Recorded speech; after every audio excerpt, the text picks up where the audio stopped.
we have joining us Cheryl Chumley, author of Police State USA, a book that we carry at InfoWarsStore.com. Now, Cheryl Chumley is a journalist. She's a veteran news writer with the Washington Times. She writes for a lot of other publications as well. Her bio says she spent the last 15 years writing about a wide range of topics from politics, policy, and presidential elections to small-town courts, cops, and county government. And that's given her a front-row seat to corruption, government malfeasance, bureaucracy, and unconstitutional actions. Boy, I tell you what, you want a front-row seat to all this stuff. You just get out there and start reporting about it. Her book is A Layman's Guide to the Latest and Constitutional Hits that this nation has taken in the name of the war on drugs and many other things. Welcome, Cheryl. Hey, David. Thanks so much for having me. Great to be here. Well, thank you for joining us, and thank you for trying to bring people's attention to what's going on, because this is something that I've seen unfolding for quite some time. Where would you say that things like civil asset forfeiture and everything, where did that all begin? Well, it began, as you mentioned in your intro, that particular aspect started with the war on drugs, civil forfeitures. Mm-hmm. But I see the state of our nation as crumbling way back when the progressive era began, and it really ratcheted up in speed after September 11th. Oh, yeah, definitely. Now, but before we get to that, let's talk about civil asset forfeiture.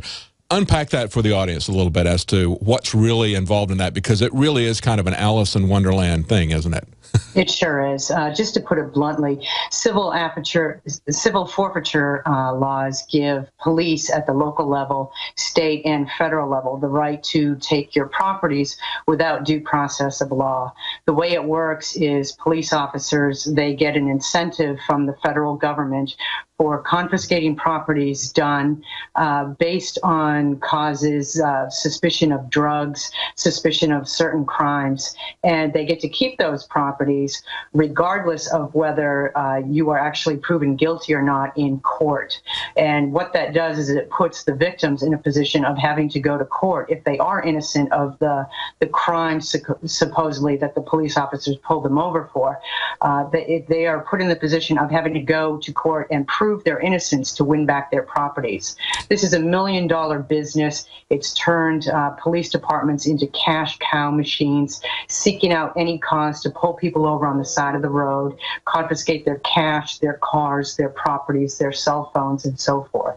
That's right. And what's really amazing is in many of these cases, they bring charges not against a person, but against the inanimate object that they seize. So you see things like the U.S. government versus $9,000 of cash, the U.S. government versus Learjet serial number such and such. They'll never charge the person with a crime, but they say, well, you know, I think that maybe the money that you got on your person as you're flying on the airplane, I think that that's maybe involved somehow with drugs, so I'm just going to say that it is, and I'm going to keep it. And that becomes a major portion of the funding of a lot of these local police stations, police departments. It's really corrupted them by allowing them to keep that money. And I remember, you know, Miami Vice, when that came out, that was a way for that to be glamorized, to be made acceptable to the public, that, hey, look, these are really cool guys and they're cops and they get to keep all these fast cars and fast boats that they confiscate from other people. Isn't that great? You know, that's the way they sold it to us in the culture, isn't it? Well, it's true. These are egregious hits to the Constitution, and there's more than one type. There's criminal asset forfeiture, and then there's civil asset forfeiture, which has less of a standard for police to make. And as a matter of fact, the Supreme Court just ruled earlier this year that in civil asset forfeitures, police do not have to return properties to suspected criminals or, you know, suspects in these cases until the court rules for or against them. So what that means in the practical aspect, if you're carrying cash in your vehicle, you're pulled over, the police take your cash based on some nebulous charge they drum up, and you need that cash to launch a lawsuit to win back that cash. The Supreme Court says, no, you can't get access to your cash to even fight your own civil forfeiture case. And I think the case that you're talking about, if I remember correctly, it was a couple who were accused of stealing medical devices. This wasn't organized crime. This wasn't drug lords that were working on this because that's the way they come at you. You know, they started asset forfeiture essentially with the RICO statutes, if I'm not mistaken. They started that first and said, you know, that's the only way we can get a conviction against these organized crime figures because they're so wealthy, they can afford such good lawyers, they're constantly getting off. So we need to take their assets first. Well, then what you wind up with is after a couple of decades, you have this couple who is accused of stealing medical devices from the hospital where they worked. They took out a mortgage against their home, and then the cops seized the cash that they got from that mortgage, so then they still didn't have any way to defend themselves. I mean, I look at that and I say, well, if they really did steal all those medical devices, maybe they wouldn't need that mortgage against their homes to defend themselves. But that's the kind of dangerous situation that we get into when we allow ourselves, under whatever justification, to ignore due process and to allow the system to ignore it. That's right. And David, I just want to point out that these aren't few and far between issues. As a matter of fact, the ACLU just sued successfully. There was a little portion of road through Texas in Tenneha County where it was found over a period of a short span of years that the same local police department down there was pulling over out-of-state license plates drivers, and they were targeting specifically blacks and Hispanics, seizing their properties, and there were 1,000 of those cases where police seized properties without due process and without, it turns out, any type of cause. They were forced to pay, some punitive measures for that and return properties in a lot of those cases. But 1,000 motorists pulled over for no reason except the police officers down there wanted to boost their revenues. Absolutely. That's a good way to put it. This is not a case of few and far between. We report so often on these abuses of police power and the new, quote-unquote, rules of engagement that they have against the American public, where they shoot first and maybe never ask questions. We report on that so frequently that there's really kind of a fatigue that sets in because we keep talking about it. It's happening over and over again everywhere. And this is something that's being driven by the federal government, isn't it? Yes, it's a U.S. Marshal's Office and a Department of Justice program that started years ago. And it just filters down to the local level. And, local police officers, they have dwindling revenues. So they look at this as just an easy cash way to boost their revenues, buy some new equipment, buy some more weapons, get some more training and so forth. And what's the biggest shame is that it rarely goes reported. There's been some investigative reports about civil forfeitures and so forth.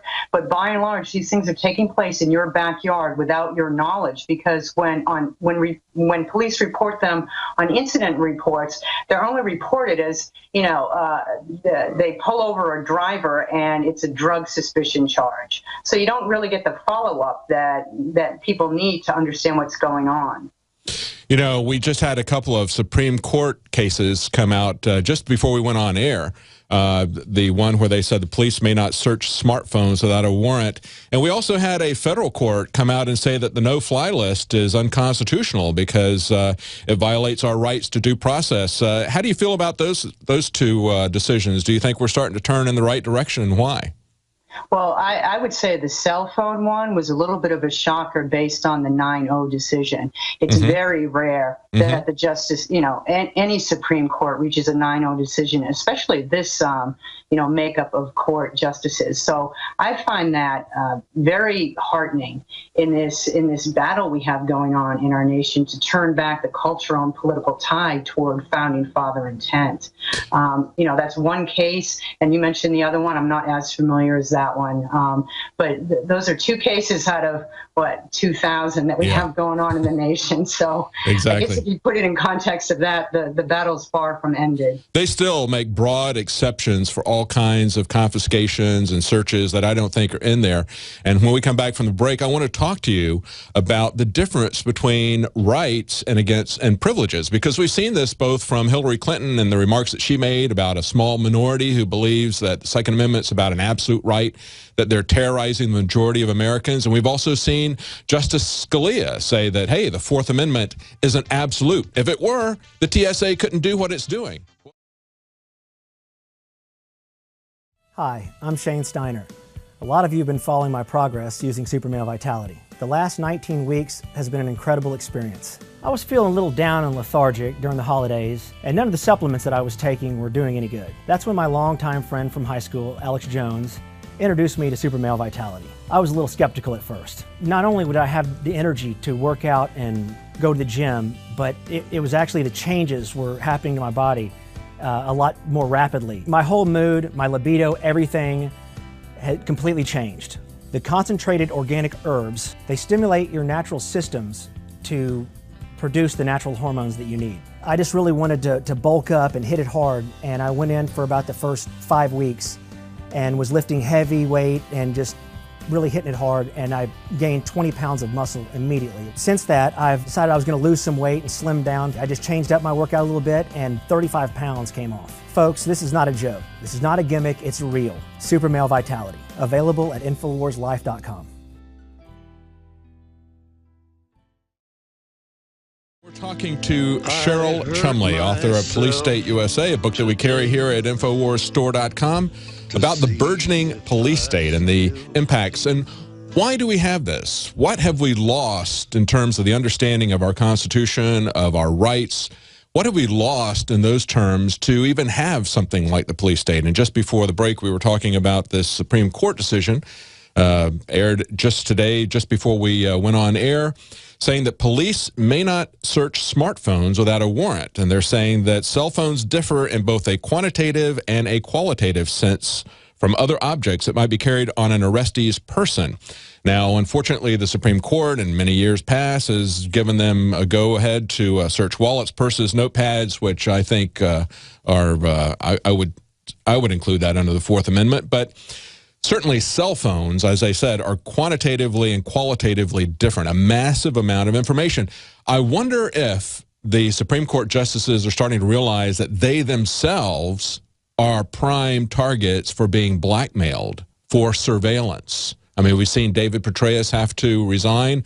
A lot of people raise questions about how Chief Justice Roberts would write the Obamacare decision. He wrote both the dissenting decision and then abruptly turned around. Everybody was saying it was going to lose 5-4. Then he switched his vote and wrote the other opinion. A lot of us looked at that and said, I wonder if they found something on his cell phone or his computer to blackmail him with. What do you think, Cheryl? We can speculate. Well, yeah, I remember that talk, but it is curious. And what I think your bigger point is something that I think if all lawmakers and all politicians, including court officials in this nation, were subjected to the exact same standards and exact same laws that average Americans would, most of this stuff would just go away. Yes. Just think, if President Obama's daughters had to go through the naked scanners at the TSA checkout points, how long would those scanners have stood? Exactly. And that's why I think that they're so concerned about cell phones. We look at this and it's like, whoa, that's kind of an outlier, especially as a unanimous decision that they somehow respect our privacy, because that is something that does affect them, as you pointed out. We also have an article up on Infowars.com today, overwhelming number of false matches to come from FBI biometric database. So, Cheryl, even though they're not looking at our cell phones, they're still tracking us. They're still recording our faces, our movements, and all other types of things about us. And what the ACLU and the Electronic Frontier Foundation are concerned about is that those are going to generate false positives. And you know what happens if you get a false positive? You might get a no-knock SWAT team raid at your house, right? Yeah, and just ask a Georgia family how that no-knock SWAT team raid goes. Their 19-month-old toddler is still in the hospital, recovering from that flashbang grenade dropped in his crib a few weeks ago, blowing half his face off. The police technology is something that I think all Americans need to really keep our eyes on. It's not just the government surveillance on social media websites and so forth, and police. They're getting the latest military-grade technology that allows them to spy and record on Americans who aren't even suspected of any crimes. And if that's not a privacy hit, I don't know what the definition of one would be. And a good example of that is this Stingray surveillance. I'm just amazed that even though the Supreme Court decision has said that they cannot put a tracking device, they cannot place it on a car, now these police departments have said, well, that's okay, we don't need to place it on the car. We can use this new piece of equipment called Stingray, where we can triangulate your position using cell phone towers and other technology. We can monitor where you're going and do that at will. And Cheryl, the thing that I find most amazing about that is that when they've been caught doing it, a couple of police departments have said, well, yeah, we can't get a judicial warrant because we've signed a non-disclosure agreement with the company that makes this, saying that we can't get a judge's warrant. Isn't that amazing? How is that constitutional Exactly. in any definition of, interpretation of our founding documents? It just amazes me what the federal government, the state governments, local police officers get away with now. And that's just a drop in the bucket of the technology that they have. They have cameras and street lamps in certain cities that record movements and even audio of passersby. And what happens is they send this video and audio to local police departments who scan all for the cause of rooting out terrorism. I'm sure your readers and listeners and watchers know all about fusion centers around the nation and the data collection that goes on there. The reasons why, for how long this data is being collected, what it's being used for, nobody still knows.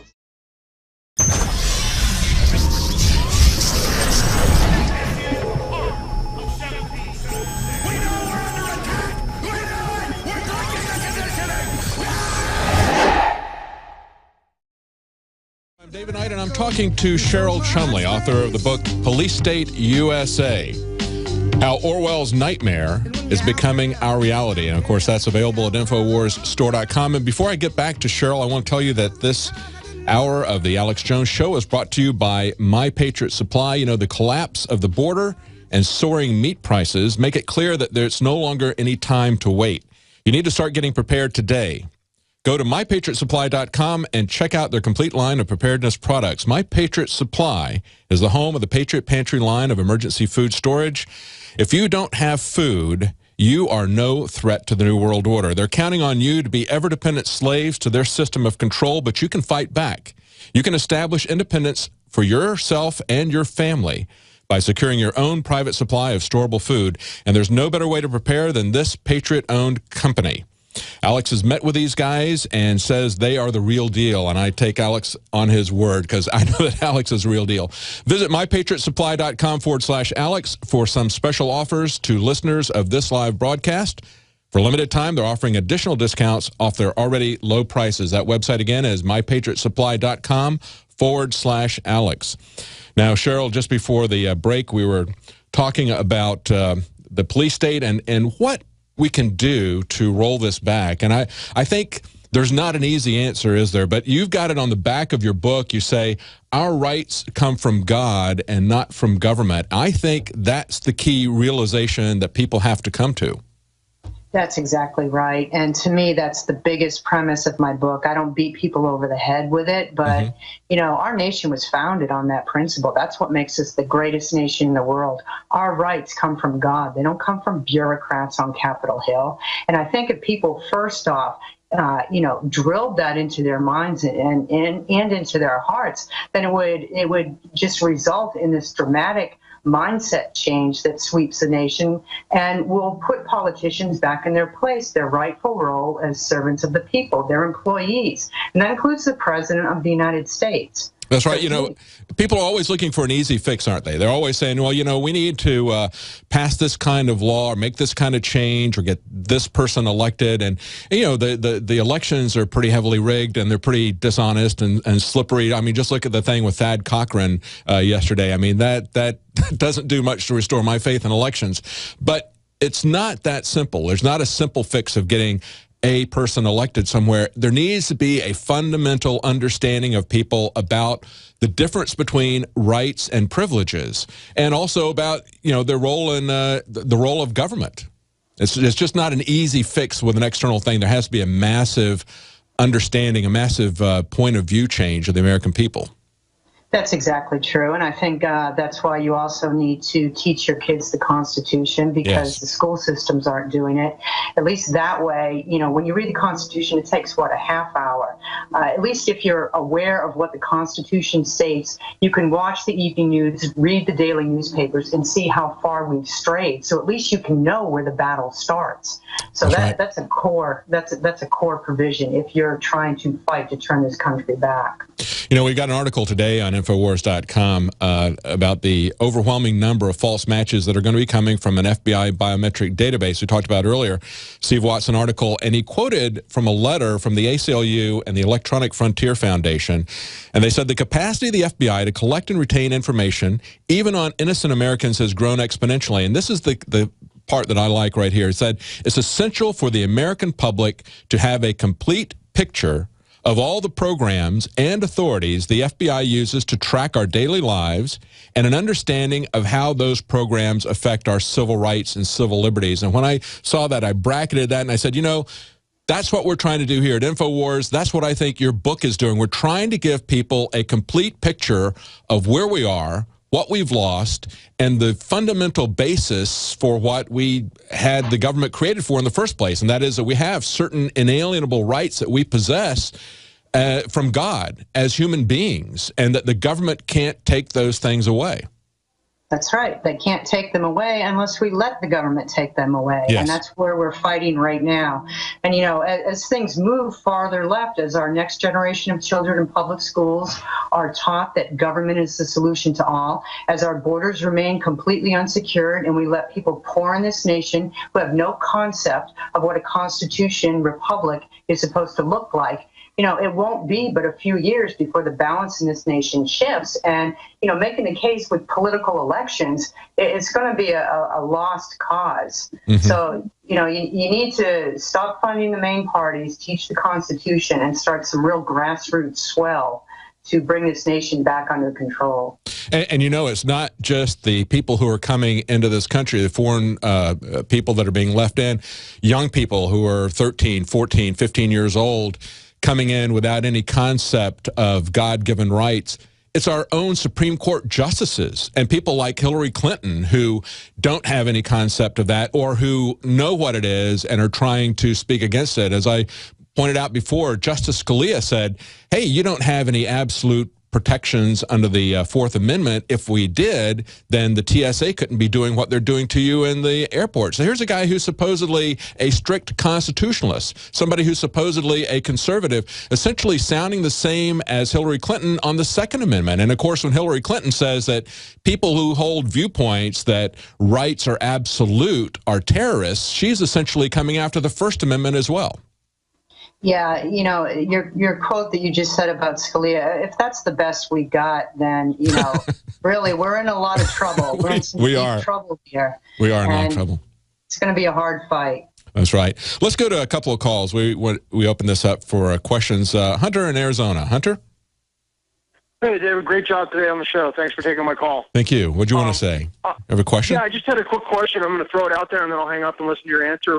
Is the sheriff of Sacramento County now in violation of law based on the most recent Supreme Court decision? Thank you very much.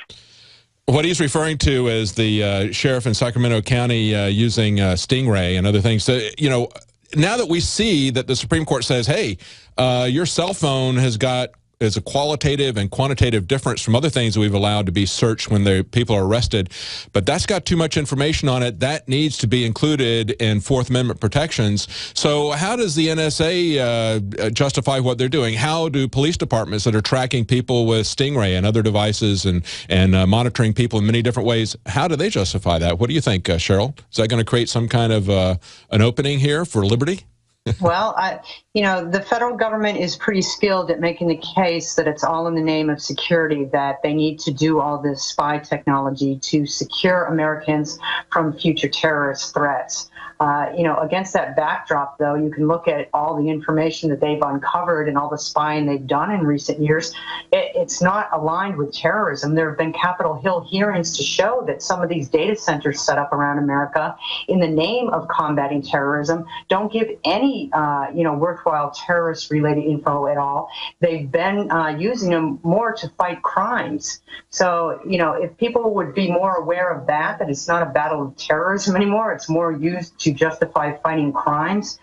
Maybe in a smaller communities, we'll have a better chance of fighting local government officials to scale back police departments. That's right. And of course, as we pointed out here, we covered the MIAC report release about the Fusion Center that said that the people that the police department need to be concerned about were people who had voted for Ron Paul or some other third-party candidates. If you see a bumper sticker on the car of these candidates, those are the people you need to be worried about. And we've seen over and over again that they say they're not worried about Islamicists, but they're worried about homegrown domestic terrorists. People who believe that their rights come from God, that they do have absolute rights. And that's part of what makes what Hillary Clinton said so chilling. Just by itself, if it wasn't in the context of these other remarks, you could say, well, you know, she's saying that they're scaring people. No, when she uses the word terrorizing, she's using that to move that narrative along to say that people who believe that their rights come from God and not from government are terrorists. That's what we've seen in all these different scenarios, and I think that's clearly what she was saying. Let's go to Susan in Missouri. Susan. I wanted to thank you and Alex and Cheryl for everything you do. Oh, thank you for listening. And how you're waking people up. And right now, there's so much treasonous information coming out with whistleblowers and exposure from people like you, thankfully. But it's amazing to people that are aware of all this, that there are others that are still walking around as if in some kind of zombie apocalypse. And, I mean, what do we do to wake these people up, or is there just no hope for these people? Cheryl, you want to take that? Yeah, I'm like you. I don't understand people when they think it's crazy to say that we're a police state in America right now, or that the government encroaches too far. I don't understand the mentality. I think there's a certain segment of our nation that is going to be happy in ignorance. And, all you can do is, fight your own fight and pray to God that, you make a difference in this nation. I remember when the Boston bombing took place and they had the police going door to door, pulling guns on people and having them march out of their homes with their hands in the air. We reported on that. Dan Benandi was there. And I remember as that was going on, we had a guy who was attacking Dan, attacking us, ridiculing him. I remember Rob Dew going on and talking to this guy, and this guy just insisted that this wasn't happening. And I thought that is the most amazing example. Here as he's talking to Rob Dew, we're playing the video clips of exactly what we're talking about. And he said, that's not happening. We don't have a police state here. I mean, you talk about being in an extreme case of denial. That was about as bad as I've ever seen. I was just like shaking my head in disbelief that somebody could be that ignorant, that much in denial, that much of a servant, a servile slave to the government, that they just couldn't believe that their government was capable of doing something like that. Yeah, you had Mark Binney, who worked for the NSA for over 40 years, resign a few years ago. Mm-hmm. And his big reason was, he said, we are living in a police state. Yes. So if somebody on the front lines of government surveillance, like that, calls it a police state, I certainly don't think it's crazy to agree. Yes, he was head of the global head of technology for the NSA. And we interviewed him on this show, and he said, as William Binney, he said, I have watched for decades. He worked for them for over 30 years. He said, I've watched for decades what went on in East Germany, in the Soviet Union, and he said, that is what is happening here now. He had said about 6 to 9 months earlier, he said, we're this close to a police state, and held his fingers very close to each other. But at that point, he was saying, we are in a police state. There is absolutely no doubt about it. Let's go to Fred in Nevada. Fred? Hi, how are you? Doing good. What's your question? Good.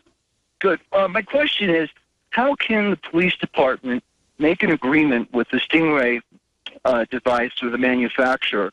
It's non-disclosure if it violates what the Constitution says, because that would be an unenforceable contract. As if you and I made a deal for me to buy cocaine from you, I take the cocaine and don't pay you.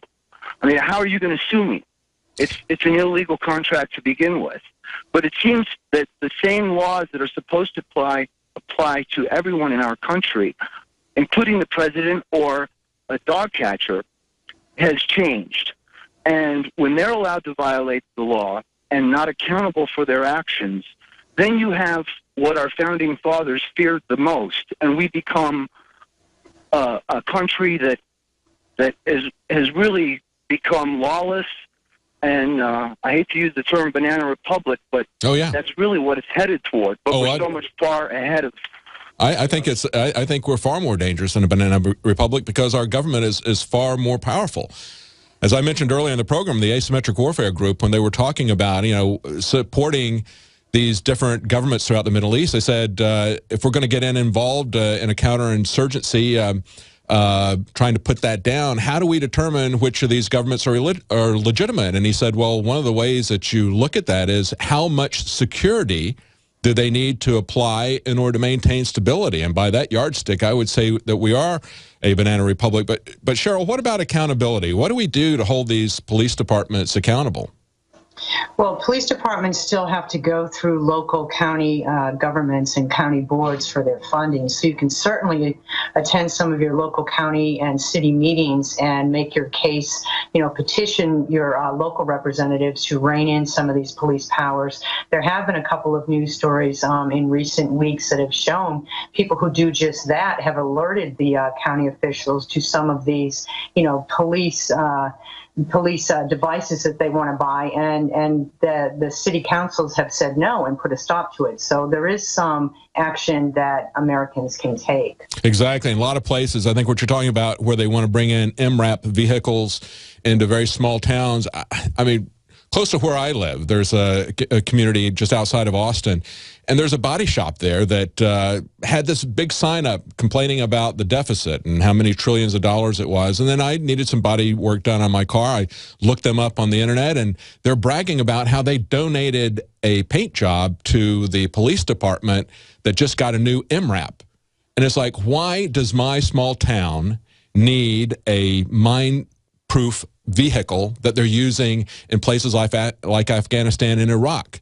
Everybody ought to be asking themselves that question. And if this guy is worried about the deficit, he ought to definitely ask himself that question. That's the kind of cognitive dissonance that we need to try to get to. That's why I really welcome a book like yours that not only breaks this down for people and helps them to understand, as you pointed out earlier, these are not few and far between, but this is a pervasive pattern that is happening all over this country. And the only places where we've seen this stopped is in a few places like New Hampshire and other places where they saw that the police department was going to get one of these vehicles, and they said, we don't want that here. We don't want that donated to our police department. People have to get involved there. But I think, Cheryl, there's also another kind of accountability, and that is when we see these kind of interactions between the police and the public that are now becoming commonplace, where they shoot with tasers, or just like they killed that 95-year-old World War II veteran with a beanbag shotgun at a close range. They tried to shoot him with a taser, and they didn't get him with a taser. We see that the police do not want to physically engage people, and they would rather kill somebody than take the risk that they're going to get a punch in the face. And we see that being encouraged by the federal government with new rules of engagement. Out in Albuquerque, New Mexico, they actually have the State Police Academy teaching a shoot first curriculum. That's the way one of the police instructors described it before he resigned in protest, refusing to teach that to people. Yeah, it's ridiculous because most people remember it was just a few short years ago that your local police department were tasked with the mission of serve and protect. They were the friendly officers, that would engage with the public, chat. They knew who people were in their neighborhoods and on their beats and so forth. And now the entire mindset of local police departments have shifted to one of intimidation and aggression, where even the most innocent of American walking down the street is a suspect for something that may occur. And this mindset is really something that should be alarming to most Americans. I'm David Knight, and I'm joined on the phone with Cheryl Chumley, author of Police State USA, a book that we sell here at InfoWarsStore.com. And this is what we're talking.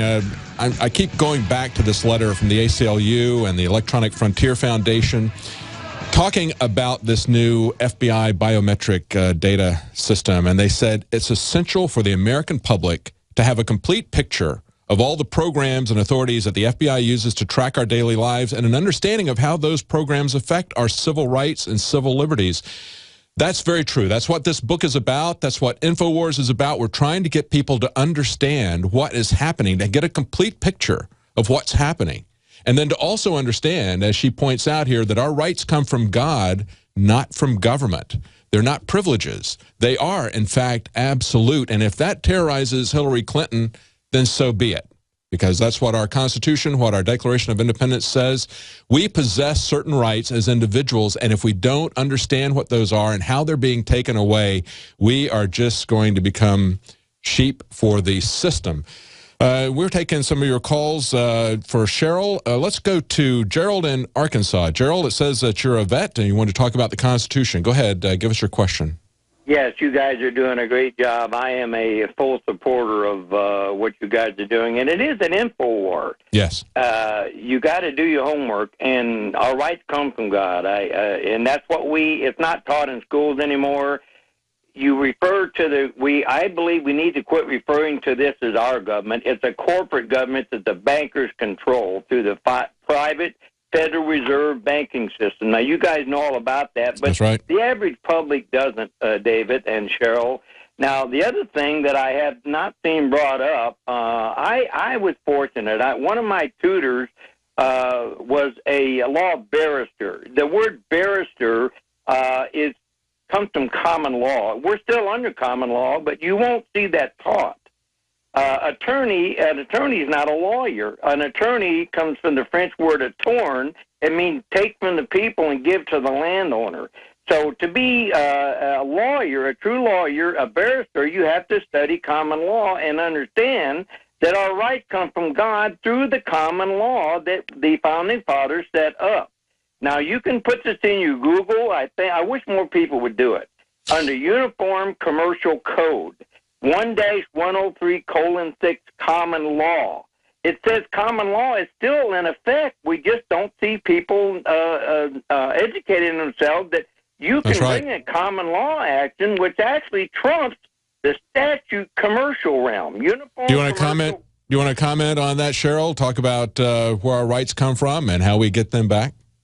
Well, I definitely, of course, our rights come from God. I'll have to Google what it was that he was mentioning, but going back to the Federal Reserve and so forth, we could overcome quite a bit of government encroachment if we did return to the gold standard and, we stopped, the economic tyranny that's going on in our nation, too. Yes. Thank you. Thank you, Gerald, Arkansas. Let's go to Tom in Maryland. Tom? Good afternoon. Thank you so much, Ms. Chumley, for writing your book. I'm a former retired police detective, and police who are weak in character, lacking in knowledge, and of weak moral stock will blatantly break departmental rules, general orders, and the law. As far as a remedy, a good place, in my opinion, to start as far as getting police departments acting right is to weed out these types and start looking for and hiring and making it a priority to hire folks who are looking for a profession they feel called to as an honorable duty and not just looking for a job. Very well said. Thank you so much. It's Tom in Maryland, retired police detective. We're out of time where I'd have Cheryl respond to you. Cheryl Chumley, thank you so much for joining us. A great book. People need to understand what is happening, and they need to understand how we roll this back, and it's not an easy answer. Alex Jones here to break down some exciting developments in the area of research concerning supplemental iodine. It's nothing less than phenomenal. I began to get into iodine a few years ago because it was helping me and my family so much get healthy and detoxify. And I used some of the mainline iodine supplements and they upset my stomach and I had some issues with it. Until I discovered a product being developed by Dr. Group, who I was already interviewing as an expert on my radio show, and I began taking the product before he actually rolled it out. You now know it as Survival Shield, true nascent iodine that your body can really absorb. Then, about a year ago, he said, listen, if you think this is powerful, I'm going to come out with rare earth, deep earth crystals that are incredibly powerful that no one else has as a source for their iodine from between 7,000 and 12,000 feet, literally drilled out of the ground. You put it on a hot plate and it turns into the pure gas. No one else has 99.99% pure iodine. And the results that I personally have had have been life-changing. I was over 270 pounds. And with the iodine, exercise, and better diet, I have lost now more than 50 pounds total, and I'm continuing to lose the weight. I have more energy, my libido, all this crap came out of my skin. I believe our research is conclusive. This is the best iodine out there. And I know this for a fact. Nobody else has got iodine based on these pure crystals, ladies and gentlemen. This is innovating. This is trailblazing. And the best part is it helps fund Infowars.com, the radio show, the TV show, the whole media operation promoting true libertarian ideas. For a limited time, experience the ancient power of Survival Shield X2. Take advantage of this unprecedented 30% off Super Detox special at InfoWarsLife.com.